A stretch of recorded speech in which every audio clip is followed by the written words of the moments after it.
is Arcane Static, and welcome back to whatever we're doing today. Today I found a list of 30 prompts to talk about things in games. So that's the list that we're going to work with today. Let's start right out. Number 1 is the very first video game I ever played. The very first video game that I ever played in my life was probably Oregon Trail, way back in like elementary school on the computers that we had in the computer lab at my elementary school. The first one that I ever played on a console was probably Ghosts and Goblins, which my foster family had on the NES while I was there. And the first game that I owned myself and played was Super Mario 64. Number 2, the favorite character. This is really hard. Depending on the genre, it's either Mario, Link, ABBA, James, Oriana, or Edgeworth. Number 3 is an underrated game. I talked about this in an Alpha Dreadful video actually, but out there somewhere is Criminally Unknown. If it's not that one, then it might be Resident Evil Code Veronica, or, and this is gonna sound weird, but the Spice and Wolf 3DS game. 3DS? No, just normal DS. The Spice and Wolf normal DS game. Number 4 is my guilty pleasure game. Does Honey Pop count as a guilty pleasure if I'm not really guilty when I play it?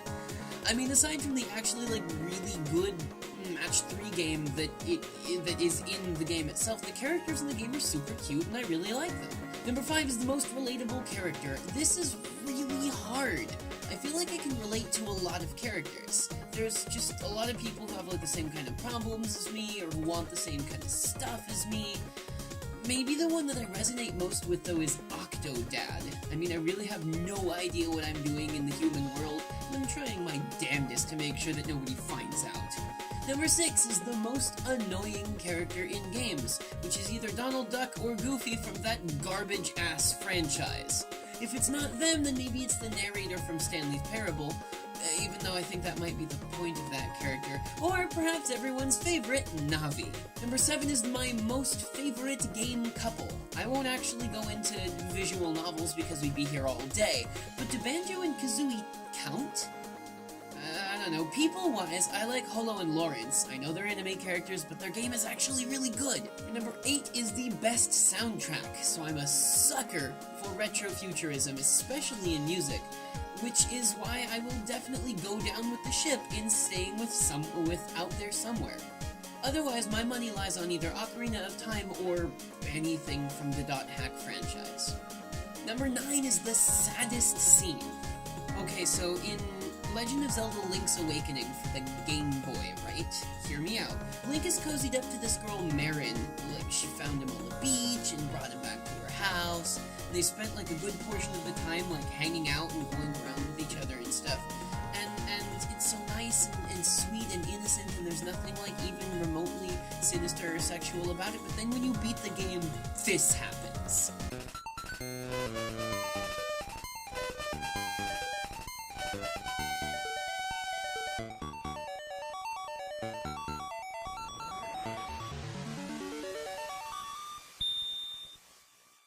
When I beat the game the first time as a kid, I cried. Actually cried at that little scene on the Game Boy.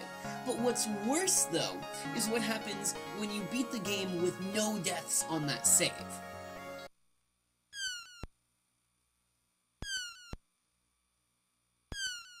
Are you kidding me, Nintendo?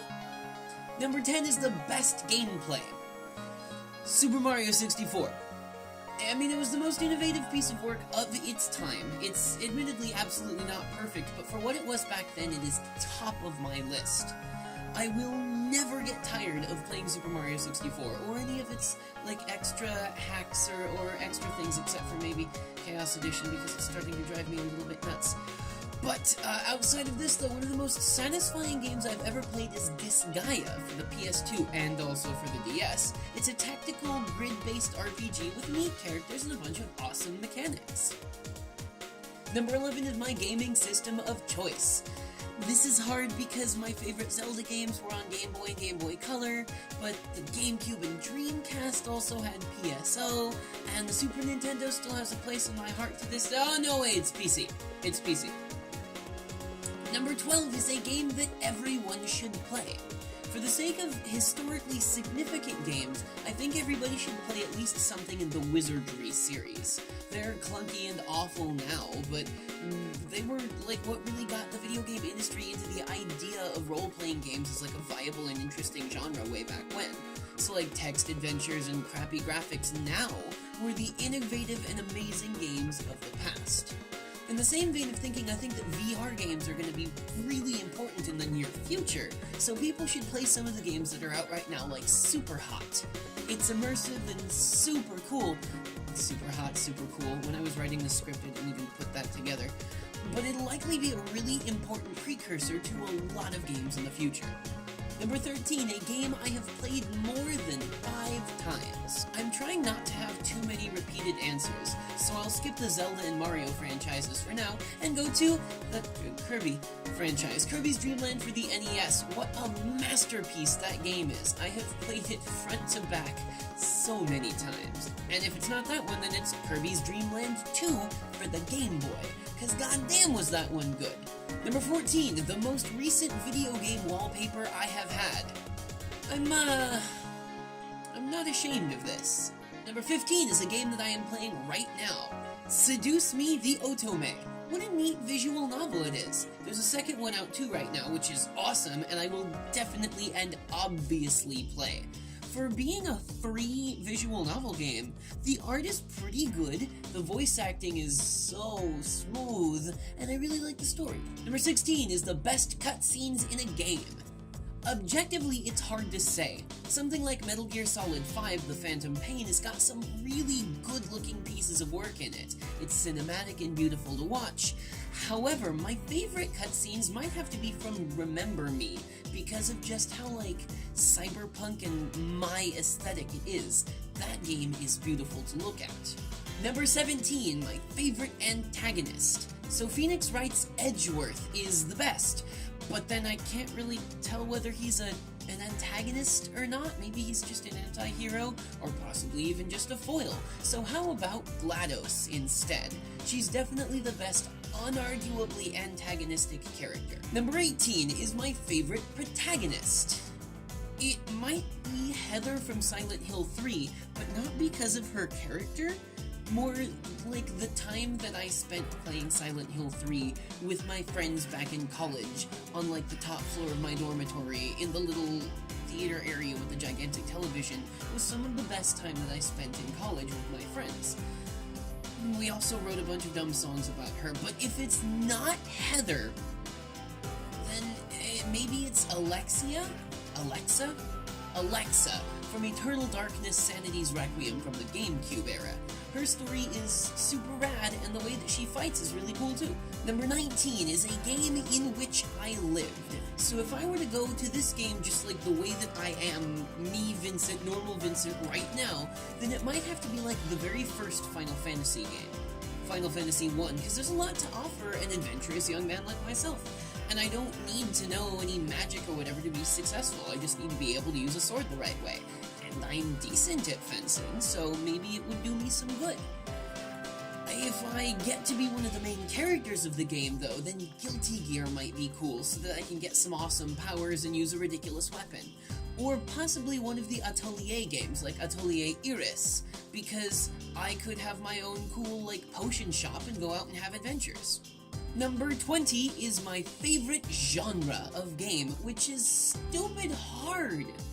I mean, I guess I have to say, like, horror is a genre, right? I mean, it's a super wide genre. You have, like, action horror games and horror RPG games and all that, but some of my favorite games are classified as horror games, and I really like the tiny adrenaline spikes that come from a lot of the games that are in this genre. Number 21 is the game with the best story, which is either the Paper Mario franchise or the Pokemon franchise, just all of them.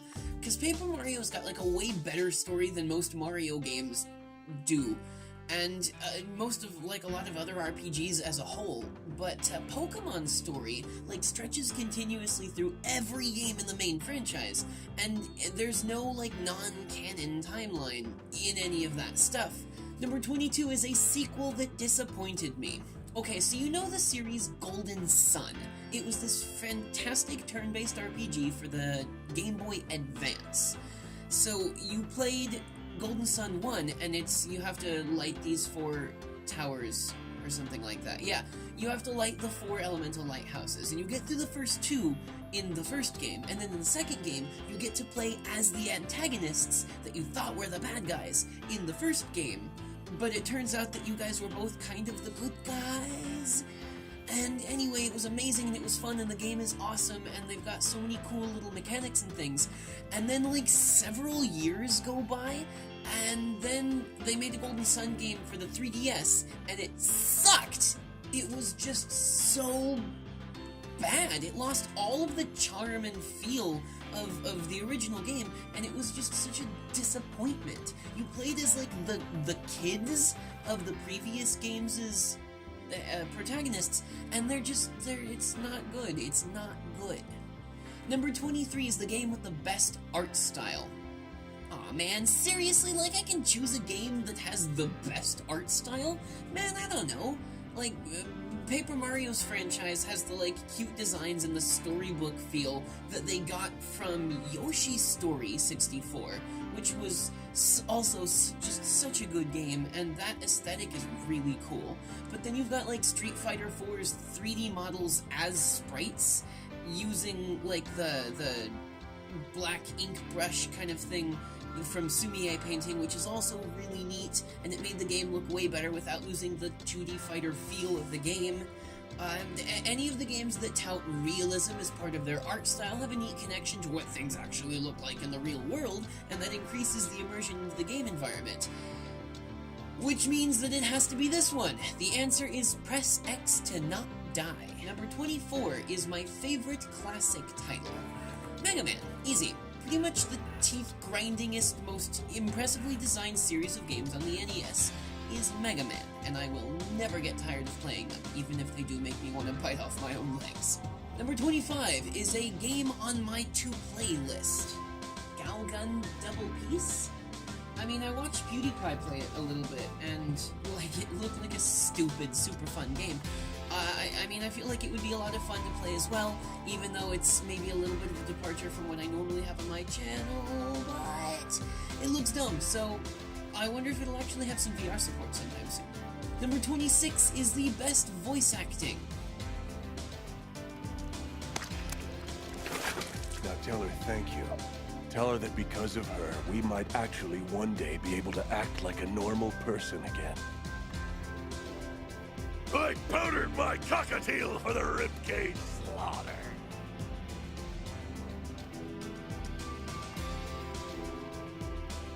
Huh. Close enough. Number 27 is the most epic scene in a video game. For me, it's this one.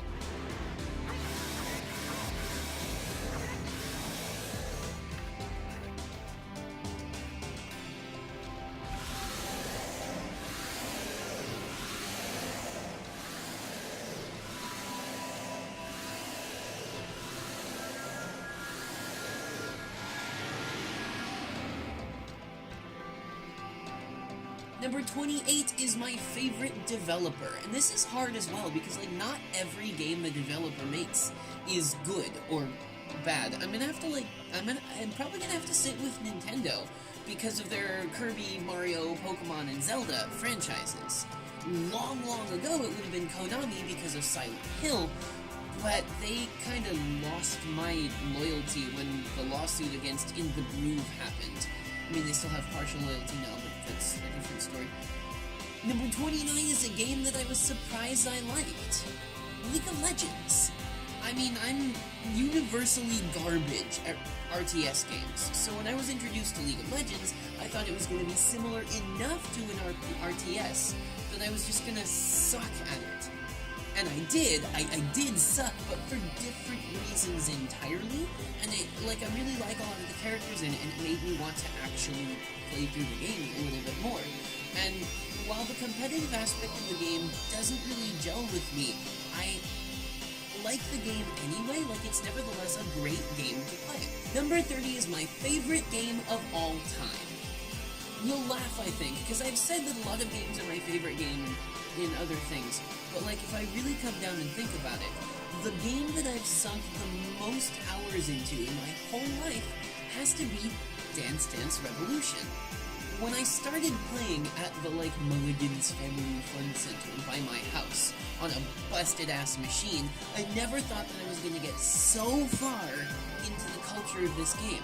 But in my prime, I was, attending tournaments, getting decently high scores in world rankings, and I was healthier than I've ever been since, because of the sheer amount of time I spent playing it with my friends like Pike and Austin. It was such good cardio, it made my legs strong, and I can't get enough of that game. It's the single best game that I've ever played, and I continue to play it when I can manage it, even today. Dance Dance Revolution, you are my jam. Well, ladies and gentlemen, thank you very much for watching. I hope that you enjoyed this video. I hope that it's given you a little bit more of an insight into the kind of games that I like and play. If you guys want the list so that you can make a video similar to it or whatever, I will post a link to the image that I got the list from in the comment or in the description box. If you like this video, the like and subscribe buttons are waiting just below to give you those big wet sloppy kisses I know you love so much. You can also follow my socials, that's the Facebook and Twitter, that are both down in the description box as well. And you can maybe throw some support my direction to the Patreon link that's there if that's something that you'd want to do. Thank you guys very much again for watching, and I will see you next time.